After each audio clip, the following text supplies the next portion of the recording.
I had heard stories about my very first set of second grade students.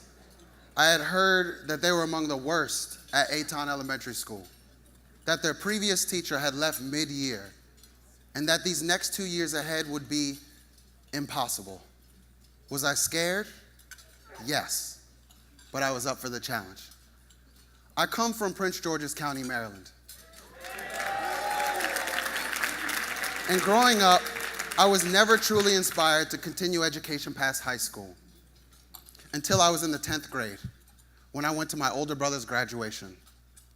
I had never seen my mom cry before, and actually being there changed how I viewed myself. I became a first-generation college student, and I joined Teach for America.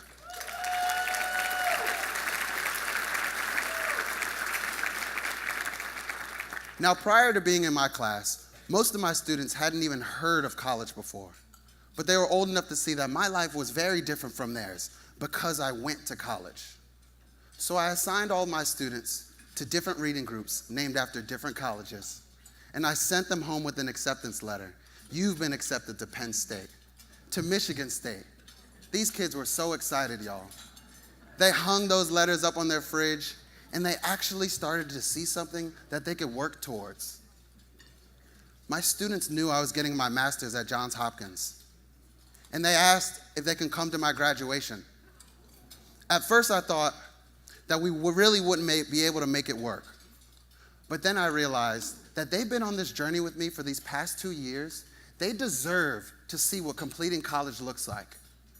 So together, we raised $2,000 and rented a bus to Baltimore. And on the day of my graduation, as I walked across that stage, 40 of my students were there.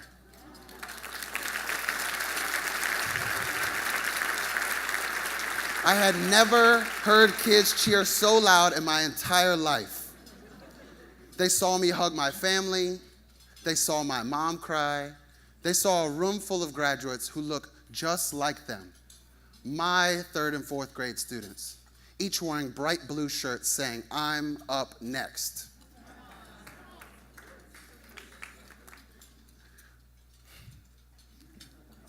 So.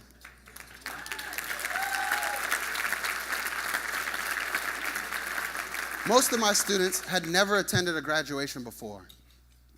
Too often, events attended by their entire family are funerals and hospital visits. But now, one of their earliest, deepest, anchoring memories of education will be a moment of joy and possibility.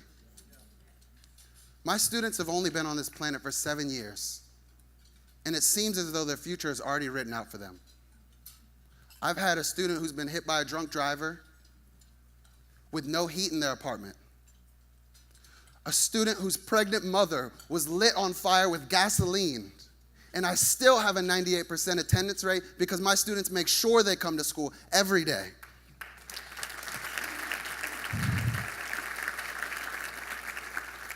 I was meant to be where I am today.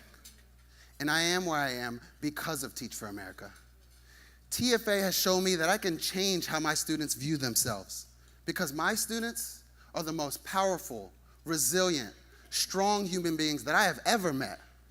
I've got 2nd graders testing on a 5th grade level. Believe me when I tell you that they are up next. They're determined to walk across that graduation stage that they saw me walk across. And my job every day is to make sure that they have the opportunities that they need to get there. Because I shouldn't have to worry about what life would be like for them if they were born on the other side of town. My students deserve a real college acceptance letter. They deserve to walk across that stage. And they can do it, but they need teachers and schools and an education system that opens the door. And that's what Teach for America is fighting for, and that's why your support tonight means so much. Thank you.